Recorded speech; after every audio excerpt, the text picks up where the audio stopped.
It is better to be feared than loved, if you cannot be both. The words strike like steel against stone. You are standing before your own crowd every day, co-workers, friends, partners, strangers, and whether you realize it or not, they are measuring you. The enemy you face is not them. It is weakness, hesitation, and the hunger for approval that bends the spine of even the sharpest mind. Most people believe power is a coin with only one side. They assume you must choose: be gentle and adored, or be hard and respected. This false choice is the first trap. Those who fall into it drift between extremes, soft one moment, harsh the next, never stable, never commanding. Machiavelli's code reveals the truth. Strength comes from balance, from wielding fear and love like two blades in the same hand. Look at the modern arena. In companies, the bosses who last are not the ones who only chase affection, nor the tyrants who rule by intimidation alone. It is the leader who sets clear boundaries, delivers results, and still knows how to make people feel valued. Online influencers who dominate are not merely liked or controversial. They are both admired and unmovable, carrying an aura that commands respect even from critics. Your task is the same: to sit on your own throne of self-mastery and command, through presence, not pleading. The most dangerous assassin you face is inside. Indecision, the constant weighing of what others will think, cuts deeper than any rival's blade. When you hesitate, when you look for reassurance, you hand away your crown. Picture a meeting where someone disagrees with you. The weak path is defensive over-explaining. The strong path is calm acknowledgement, then a firm restatement of direction. Weak: I think maybe we should try this unless everyone feels differently. Strong: I hear your view, but we'll proceed with this plan. That difference is the throne itself. One voice bends, the other holds. Stop believing you must. Sacrifice authority for affection, or sacrifice affection for authority. That is the illusion of the powerless. Rule yourself first. Control the enemy within. Carry yourself with the weight of a sovereign who cannot be rattled, yet with the grace of one who values loyalty. The throne is yours if you claim it. Balance is power. Your mind is a throne. It is the seat from which every command is issued, every decision enforced, every boundary declared. If you allow confusion, fear, or distraction to sit beside, your rule is already compromised. Machiavelli observed that fortune favors the decisive, not the hesitant. The same principle applies to your inner kingdom. A ruler who cannot master his own counsel will never command an army. A person who cannot govern their own mind will never hold power in the world. The first battlefield of fear and love is within, and the crown rests only on the head of one who maintains clarity. Crown of clarity means you must know what you want and why.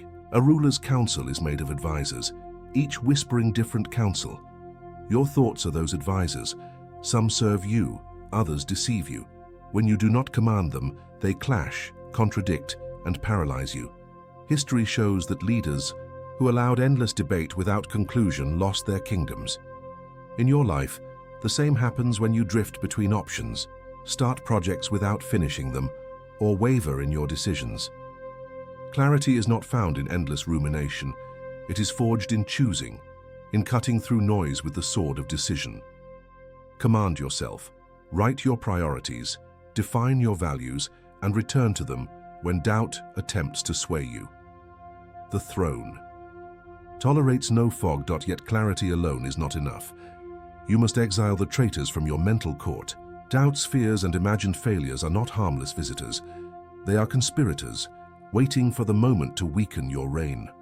Think of how many times fear of judgment stopped you from speaking, or doubt about your worth led you to silence when you should have acted.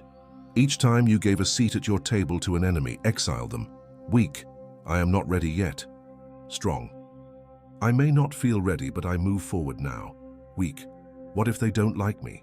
Strong: respect or not, I will stand firm. Train yourself to identify traitor thoughts immediately. When they appear, strike them down with decisive counterstatements. Let no disloyal advisor remain in your presence. Inner sovereignty is the condition that follows. When your throne is secure, no external enemy can overthrow you. Modern life proves this every day. A person grounded in their own authority does not crumble under criticism at work. They do not chase validation in relationships. They listen, they weigh and they respond, but they do not beg or bend. Imagine a disagreement with a colleague. The insecure response is defensive, over-apologizing, retreating. The sovereign response is a calm acknowledgement of their view, then a firm return to your position. This calm strength is the essence of being feared and loved simultaneously. You are respected for your steadiness and valued for your composure. Your mind can be either your strongest fortress or your most dangerous enemy. Discipline your council of thoughts. Cast out the traitors of fear and hesitation. Sit firmly on the throne of clarity, and no storm can shake your rule. The kingdom outside begins with the kingdom within. Rule the mind, and the crown is yours. Morning is the battlefield where the day is won or lost. The moment you rise, you are already engaged in combat. Sleep's fog is retreating, and the first thoughts that enter your mind are scouts deciding the terrain. Those who seize dawn command the hours that follow. Those who delay, drift, or surrender to distraction walk onto the field unarmed. Machiavelli reminded us that fortune favors the bold. The first strike belongs to the one who moves before others awaken, who plants his banner on the high ground while his rivals are still asleep. History shows that rulers, generals, and thinkers valued the discipline of dawn. Roman commanders rose before the sun to survey their camp and prepare their soldiers. Leaders across centuries practiced rituals that sharpened their minds before facing the noise of the day. Their morning was not random. It was a drill, a march, a deliberate act of control. If you look closely, you will see the pattern. The first hours are never wasted by those who hold influence. Their discipline is not glamorous, but it is decisive. They understand that the one who controls the start of the day already controls its momentum. In modern life, the ambush arrives differently. The arrows are not spears or enemy horses, but glowing screens, buzzing notifications, and endless feeds. The moment you open your phone, you are under attack. News headlines drag you into crises you cannot control. Social media floods you with images of lives you do not live. Email chains demand attention before your own priorities are set. If you step into this ambush unshielded, you are no longer commanding the day.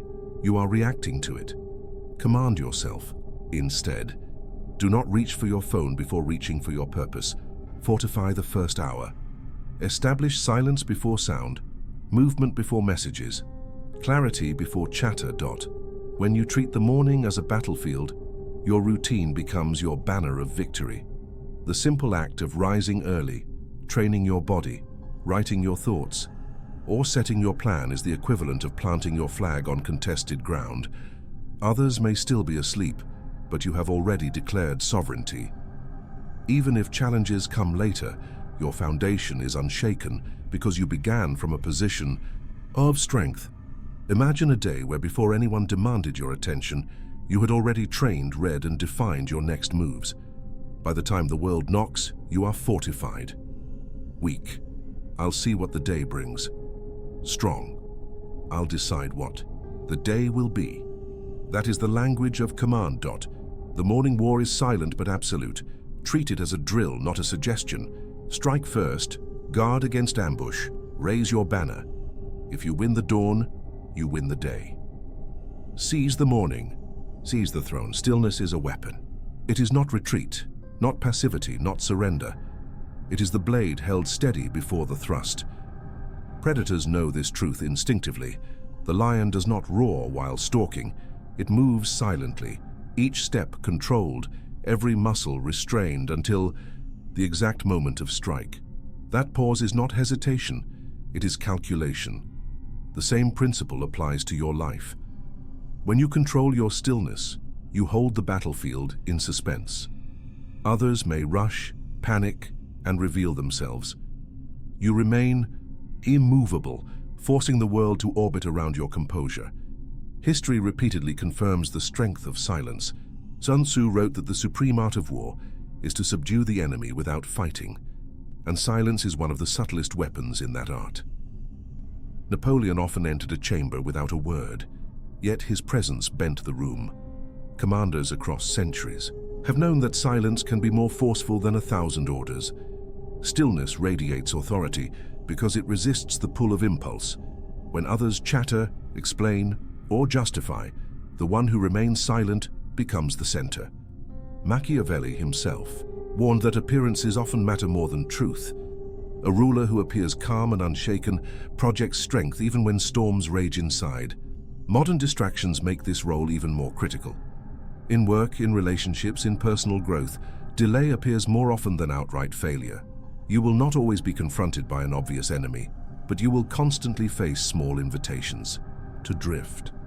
Social media, unnecessary arguments, half-hearted efforts, all are daggers pointed inward. Without the inner assassin, they accumulate until your strength erodes quietly. The assassin is the voice that says no with finality, the command that shuts down weakness before it spreads. Protect your time, guard your focus. Do not negotiate endlessly with habits that already betrayed you. End them. Sometimes the hardest target is yourself. The weaker self must be eliminated for the stronger self to rise. This is not cruelty, it is transformation. A ruler cannot indulge the part of himself that seeks comfort over duty. A sovereign cannot allow indecision to sit in the council chamber. When the weaker self whispers, it is the assassin's blade that silences it. Imagine standing before a task you fear. The weaker voice begs to retreat.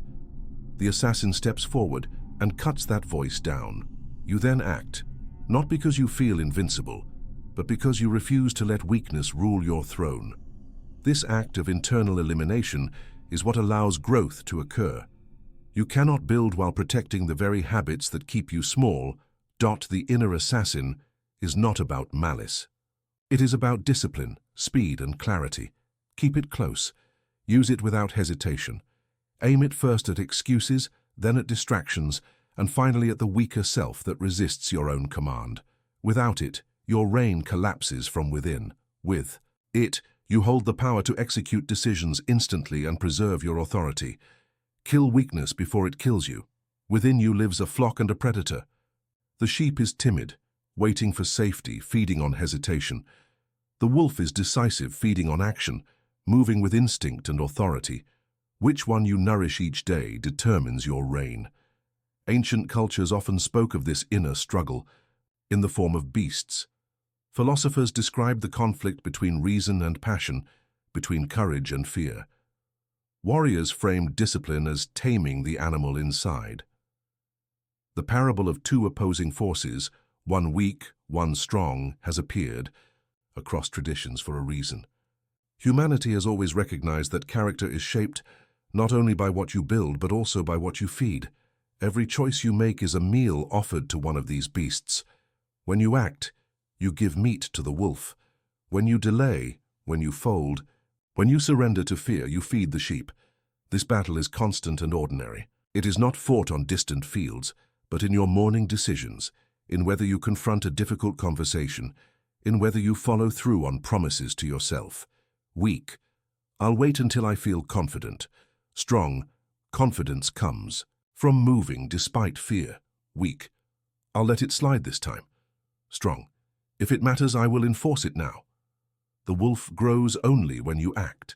If you starve it, the sheep consumes the throne, leaving you hesitant, passive, and powerless. Modern life tempts you to feed the sheep daily. The distractions of comfort, the endless cycle of scrolling, the pursuit of approval, all reinforce timidity. The wolf does not thrive in comfort. It thrives in discipline, in risk, in controlled confrontation. To command yourself and others, you must be deliberate about which impulses you reward. Each time you say yes to weakness, you strengthen it. Each time you act despite doubt, you sharpen your predator instincts. The sheep promises safety but robs you of sovereignty. The wolf demands courage, but gives you command to be both feared and loved. You cannot let the wolf consume without restraint. The predator that devours the flock eventually rules nothing but ruin. Strength must be balanced with restraint. The wolf must lead, not destroy. This means acting with discipline rather than aggression, with clarity rather than cruelty. A sovereign who is only a wolf is feared but never loved.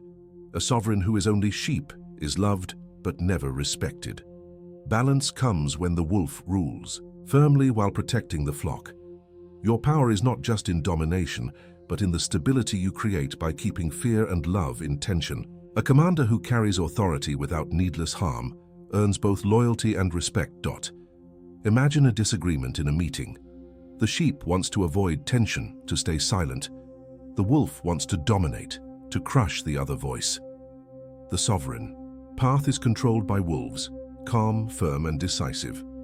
I understand your point, but this is the direction we'll take. This response feeds the wolf with action while protecting the flock with composure. It shows strength without recklessness, authority without cruelty. That is the dual instinct at work. You feed one of these beasts every day. The throne will not stay empty. Either the sheep or the wolf will sit on it. Choose deliberately which. Receives your strength. Every hesitation is food for weakness. Every act of courage is nourishment for command. Feed the wolf, rule the throne. Life is a chessboard, and every move you make either strengthens your position or exposes you to defeat. Power is not only about strength, but about placement, timing, and foresight. The greatest rulers and generals often won without brute force. They advanced by securing the right squares, by controlling the field before the enemy even realized the battle had begun. Machiavelli emphasized that appearances and positioning often outweighed raw ability. Those who master position master perception, and perception is what governs loyalty and fear alike. To rule both hearts and minds, you must see life as a strategy, rather than an accident. History offers countless stratagems where positioning decided victory. Hannibal did not rely only on numbers, but on placing his forces in ways that trapped superior armies. Napoleon gained advantage not by reckless charges, but by moving troops where they would cut supply lines and force surrender. Leaders who endure understand that brute force is costly, while intelligent placement multiplies power. The lesson for you is the same. The board is before you every day. Where you choose to stand, how you allocate time, which alliances you strengthen, and which conflicts you avoid, are all moves on the board of power. Modern life presents its own gambits. Negotiations are not battles of shouting, but of timing and silence. Careers are not advanced by sheer effort alone, but by knowing when to step forward, when to hold, and when to align with stronger players. Relationships succeed not through endless giving or harsh domination, but through calculated balance. Weak, I hope they notice my effort. Strong, I will make my contribution visible at the right moment. Weak, I must respond immediately to prove myself. Strong, I will wait, then strike with clarity when the time is right. The chessboard is not about reacting to every move, but about dictating the rhythm of play. The checkmate mindset requires anticipating several moves ahead. Those who think only of the present square become pawns in someone else's plan. Those who train themselves to imagine outcomes 5 steps in advance hold the power of foresight. This does not mean obsessing over every detail. It means cultivating vision. Before you enter a meeting, imagine the possible responses and prepare counters. Before you commit to a project, weigh where it will position you months later. Before you react in conflict, consider not only the immediate victory, but the long-term allegiance you may lose or gain. A sovereign sees beyond the next move. They see the chain of consequences extending across the board. Imagine a disagreement with a colleague. They press for their agenda, hoping you will yield quickly. The pawn move is to argue point for point. The queen move is to acknowledge their stance calmly, then redirect the discussion toward a larger objective that secures your influence. By lifting the focus above the moment, you strengthen your position without open conflict. This is strategy, not reaction. It is how respect is gained without unnecessary war. Life will test whether you are merely a piece or the one who directs the board. Command yourself to place each move with intent. Study position more than speed, vision more than impulse. Anticipate, calculate, and execute with precision. Think 5 moves ahead, and the board is yours. Discipline is the forge, where power is shaped. Rituals are the hammer striking the steel of your will until it becomes unbreakable. No throne is secured without them. Leaders throughout history understood that daily practice is what maintains authority when inspiration fades. The Stoics rose early to reflect on mortality and sharpen their judgment. Samurai warriors repeated the same drills endlessly, not because they loved monotony, but because repetition burned skill into instinct. Generals organized their mornings around inspections, reports, and routines that kept armies precise. These acts were not negotiable. They were the iron framework, holding the crown in place. Without ritual, even the strongest will corrodes. With ritual, the will becomes armor. In modern life, rituals carry the same weight. The gym is not just a room of weights, it is the battlefield where you condition discipline. Journaling is not only writing, it is consulting with yourself, reviewing the state of your kingdom and correcting courses before weakness spreads. Cold exposure is not about toughness for its own sake. It is a symbolic act of stepping into discomfort willingly, reminding yourself that you command the body, not the other way around. These habits are not about trends, they are anchors. History shows us the archetypes who lived this duality. Augustus secured Rome after years of civil war, consolidating power with ruthless control while presenting himself as the restorer of peace. Fear kept rivals silent, love bound citizens to his vision of stability. Elizabeth of I commanded a fragile kingdom, projecting regal strength that intimidated enemies abroad while cultivating loyalty through charisma and calculated mercy at home. Marcus Aurelius, though a philosopher on the throne, embodied discipline and humility while still commanding the respect of soldiers hardened by war. These figures did not collapse into extremes. They navigated the line between respect and dominance, earning devotion while never surrendering authority. The lesson is clear. Balance is not weakness, it is mastery. In modern life, the archetype appears differently, but the pattern remains. CEOs who command industries succeed not just through intelligence, but through their ability to project decisiveness, alongside trustworthiness. Influencers who dominate public imagination combine an aura of authority with a sense of connection. Generals who earn the loyalty of their troops often inspire through both strict discipline and genuine care. If they leaned only on fear, they would rule short but unstable reigns. If they leaned only on love, they would be taken advantage of. By embodying both, they create loyalty that endures and authority that no rival easily challenges. Weak. Hope they like me. Strong. I will be respected first, then valued. Weak. I must dominate at all costs. Strong. I will command while preserving loyalty. The mythical ideal is the sovereign presence that compels both obedience and devotion. Imagine the archetypal king or queen seated on the throne, gaze steady, voice measured, presence so commanding that silence fills the hall. Subjects love the stability they bring, but fear the consequences of betrayal. This is not fantasy. It is the distilled image of leadership that cultures have repeated for centuries because it expresses the truth of human nature. People crave both safety and strength. They long for leaders who are unshakable yet not cruel, firm yet not heartless. The sovereign of duality embodies this paradox, holding the crown with both hands steady. You must take these principles and weld them into your own reign. Rule your mind like a throne council under discipline. Seize mornings like battlefields. Carry silence as a weapon. Cut weakness with the inner assassin. Feed the wolf of action, not the sheep of hesitation. Play life is chess, positioning before striking. Forge will through ritual until it becomes iron. Build your fortress untouchable in reputation, independence, and composure. Then combine them into one sovereign self who commands respect through fear and earns loyalty through love. The sovereign of duality is not a dream. It is a standard. It is what you must become if you want to stand unbroken in a world that tests you daily. Fear without love breeds rebellion. Love without fear breeds exploitation. But fear with love, balanced, deliberate, mastered, creates authority that lasts. Command yourself to embody both, and you will not need to chase power. It will emanate from you like heat from fire. Be both feared and loved, and the crown will never fall. Without mastery, you are prey. In the modern world, the predators are not lions in the field, but deadlines, distractions, demands, and stronger personalities that consume your focus and direction. If you cannot rule yourself, you will be ruled by circumstance. The worker who cannot discipline their time becomes the servant of other people's agendas.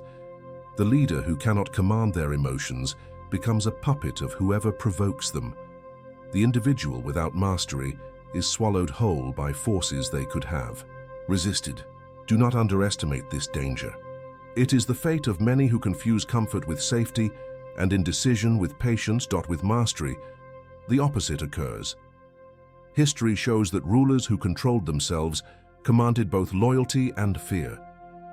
Machiavelli observed that a leader who projects discipline and stability inspires more devotion than one who simply indulges the crowd. When followers believe you cannot be shaken, they respect you. When rivals see you stand firm under pressure, they hesitate to move against you.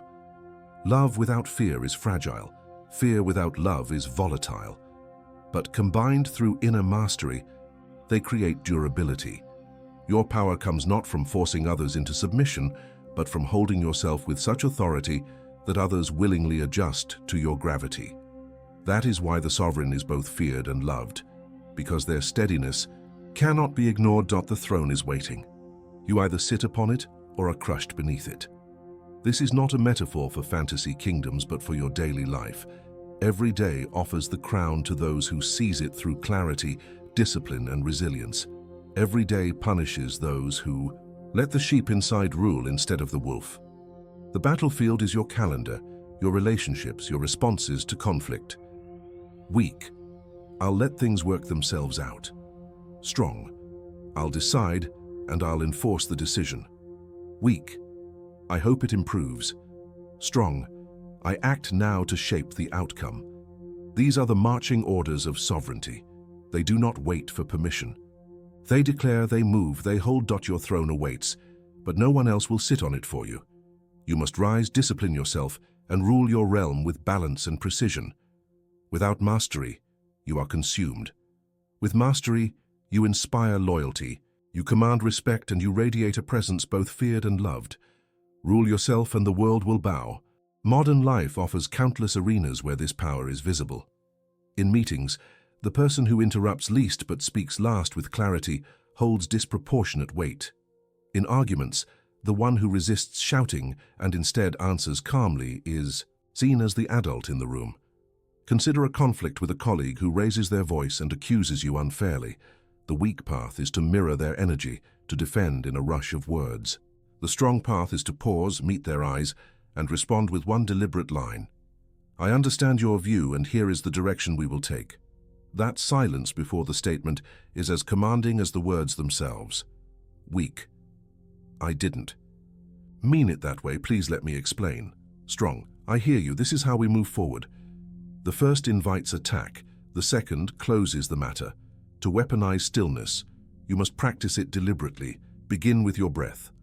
Control it under pressure, and you control the pace of interaction. Guard your expressions. Do not let every thought reach your face. Restrain your tongue. The fewer words you waste, the more impact your chosen words carry. Remember that silence is not empty. It is full of tension, of possibility, of gravity. Use it as a shield when provoked, as a sword when delivering your decision, as armor when the crowd demands reaction.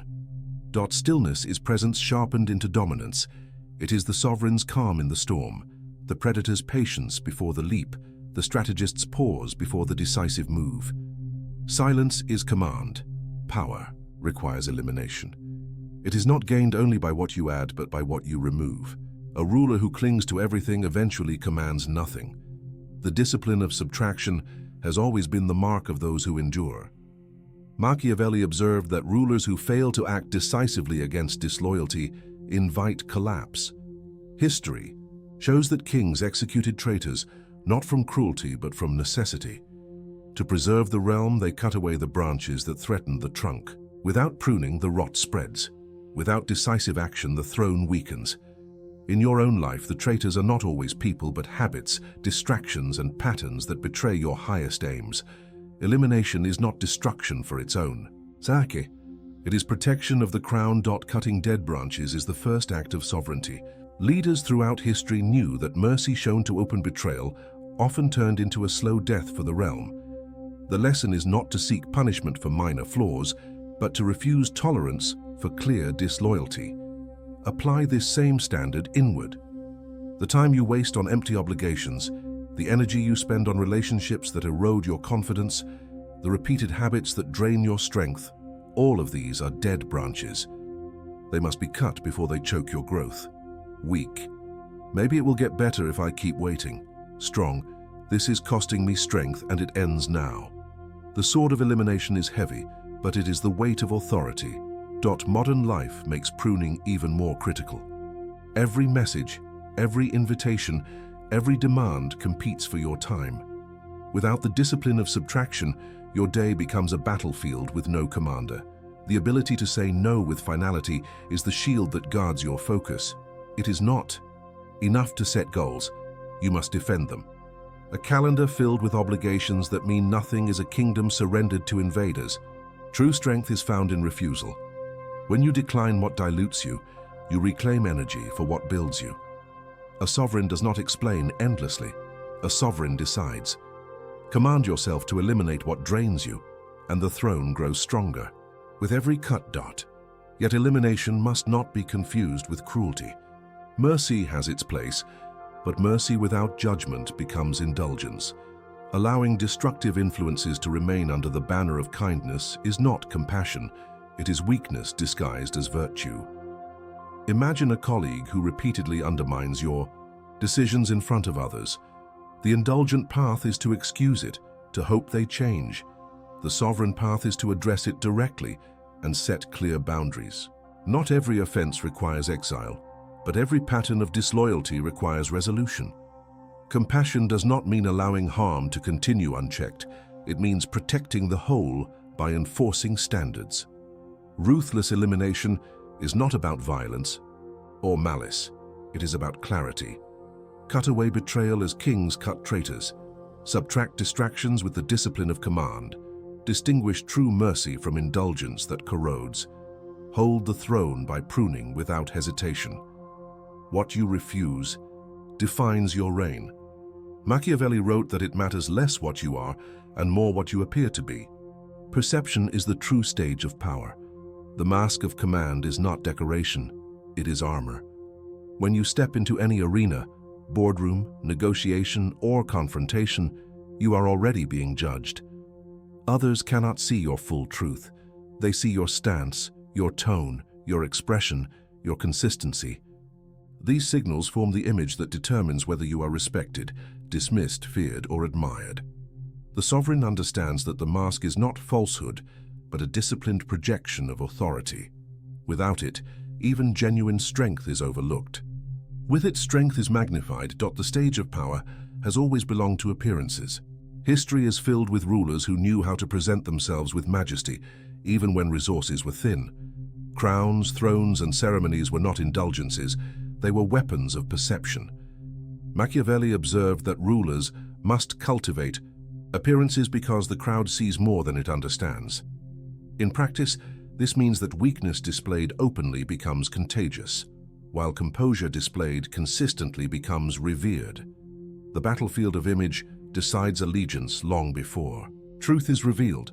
Your responsibility is to craft how you are seen, because appearances will be judged regardless of your intent. In modern life, social theater is everywhere. Clothes, voice, posture, and pace of speech are constant signals of sovereignty. Walkie. Into a room slouched, speaking too quickly, apologizing unnecessarily, and the crown slips before you begin. Walk in upright with measured tone and deliberate presence, and the room adjusts around you. Weak. Sorry, can I add something? Strong. Here's the point that matters. The first surrenders power, the second takes it without force. Even online, the same rules apply. The way you write, the clarity of your message, the consistency of your behavior, all form the mask that others respond to. Every interaction is theater, and the mask is the costume of authority. The dual mask is not deceit, but strategy. You may feel uncertainty, yet you project calm. You may wrestle with doubt, yet you hold your voice steady. This does not mean lying. It means refusing to hand your inner turmoil to the crowd. A commander who panics in front of his soldiers spreads defeat before the battle begins. A leader who appears steady under pressure inspires loyalty, even while carrying private fears. The mask does not erase your humanity. It shields it, allowing you to lead with clarity while handling your struggles in private. Protect your image, and you protect your authority. The mask of command is not optional. It is the sovereign's shield, the general's armor, the strategist's signal. Appearances shape allegiance, and allegiance shapes power. Wear the mask deliberately, and it will serve you. Neglect it, and you will be judged by masks you did not choose. Control the image, command the throne. Every throne requires an executioner. Power is not sustained by building alone, but by the ability to cut down what threatens it. History is filled with rulers who kept assassins close, both as literal enforcers and as symbols of decisive strength. Julius Caesar surrounded himself with men who carried out swift orders without hesitation. Alexander the Great eliminated conspirators before they could fracture his empire. These acts were not displays of cruelty, but demonstrations of resolve. A sovereign who cannot act decisively against betrayal invites decay. The lesson is clear. Authority requires the capacity to end weakness instantly, whether outside or within. Your own life demands an inner assassin. This is not a figure in the shadows, but the disciplined force that silences the excuses, the delays, and the indulgences that sabotage your reign. Every time you postpone action, you allow weakness to conspire. The assassin's role is to strike before hesitation takes root. Weak, I'll start tomorrow when I feel ready. Strong, I move now because waiting is defeat. Weak, I'll do it when conditions are better. Strong, conditions are never perfect, execution makes them right. You must train yourself to hear the voice of excuse and eliminate it without trial. That is how discipline is protected and momentum preserved. They prove daily that you can command yourself before commanding others. Weak, I'll work when I feel motivated. Strong, my routine decides, not my mood. Weak, I'll reflect when I have time. Strong, I make time because reflection sharpens my reign. Every ritual is a line in your code written in steel. Your rituals are more than habits. They are sacred oaths. Abandon them, and the throne crumbles. A sovereign who neglects the daily drill slowly loses authority, first over self, then over others. The collapse does not arrive with noise. It arrives quietly when missed days turn into weak weeks, when broken routines become broken resolve. Ritual is your crown. Wear it, and you radiate stability. Remove it, and your command erodes. Imagine facing a difficult negotiation. If your rituals are intact, you carry the composure of one who has already endured a voluntary challenge that morning. If you abandon them, you arrive scattered, reactive, unanchored. Others can sense it. The difference between being respected and dismissed often rests in the unseen foundation of ritual discipline. You must treat ritual as non-negotiable. Build it carefully, guard it fiercely, and execute it daily. Do not wait for ease. Do not allow exceptions. These acts do not only serve your body or mind, they protect your authority. They are the drills of your private army, the ceremonies of your invisible court. When fatigue tempts you, remember that your oath is not to comfort, but to sovereignty. Do not break it. Every repetition of discipline is a hammer strike on the steel of your will. Every day you honor your ritual, the crown grows heavier, stronger, and more secure. Discipline is destiny. Machiavelli wrote that a ruler's reputation is a fortress stronger than stone. Armies can breach walls, but when reputation is fortified, it shields authority long after the battle ends. To become untouchable, you must build yourself into a fortress that commands both loyalty and fear. The untouchable sovereign is not the one who never faces attack, but the one who stands unbroken when arrows fly. When people see you as a fortress, they hesitate to test you and respect the stability you project. Untouchability is the crown's final defense, the ultimate state where presence itself discourages challenge. The first wall of this fortress is reputation. Machiavelli emphasized that rulers rise or fall not only by force, but by how they are perceived. Reputation creates fear in rivals and trust in allies. Leaders throughout history protected it as fiercely as territory. Once ruined, recovery is slow and costly. Protect your name by aligning action with word, by being consistent in both firmness and fairness. Never let short-term comfort damage long-term image. Reputation is not vanity, it is survival. A sovereign with a strong reputation commands loyalty, even when absent, and discourages betrayal even when vulnerable. Guard it like a fortress wall, because once breached, enemies will flood in. In modern life, the fortress is built with different stones. Financial independence is a wall against manipulation. Health is a wall against fatigue and fragility. A strong network of allies forms a wall of collective strength. Without these defenses, even the sharpest mind can be toppled by stress or dependence. You cannot project power if you are financially desperate, physically broken, or socially isolated. Each investment in independence, resilience, and alliances is another stone laid in the fortress. Weak, I'll deal with it when a crisis comes. Strong, I fortify now so crisis never dictates my choices.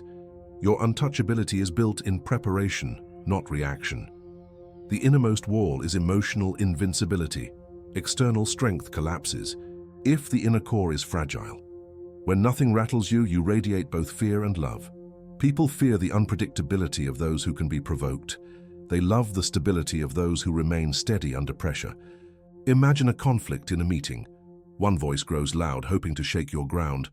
The fragile path is to snap back to show anger. The untouchable path is stillness, a measured reply that recenters the room. Calm is not passivity, it is command. The ability to hold your ground without visible strain is the highest wall of your fortress. This is what makes you untouchable. To become untouchable, you must think like a fortress builder. Strengthen the outer walls of reputation. Build modern defenses through independence and resilience. Forge the inner wall of emotional stability. Do this, and you no longer need to chase power. It radiates from you. Your presence commands loyalty. Your steadiness inspires love, and your invulnerability commands fear. Be the fortress none can breach. Power wrapped in grace, steel cloaked in velvet. This is the sovereign of duality, the one who holds both fear and love in the same hand. Every principle before has been leading here. The throne of mind secured, the battlefield of dawn conquered, stillness weaponized, weakness executed, the wolf fed, the chessboard mastered, the rituals forged into iron, the fortress built untouchable. Now they converge into the highest form of rulership, the balance of two forces that seem opposed, but in truth complete each other. To embody both feared and loved is to stand as a sovereign whose authority cannot be shaken.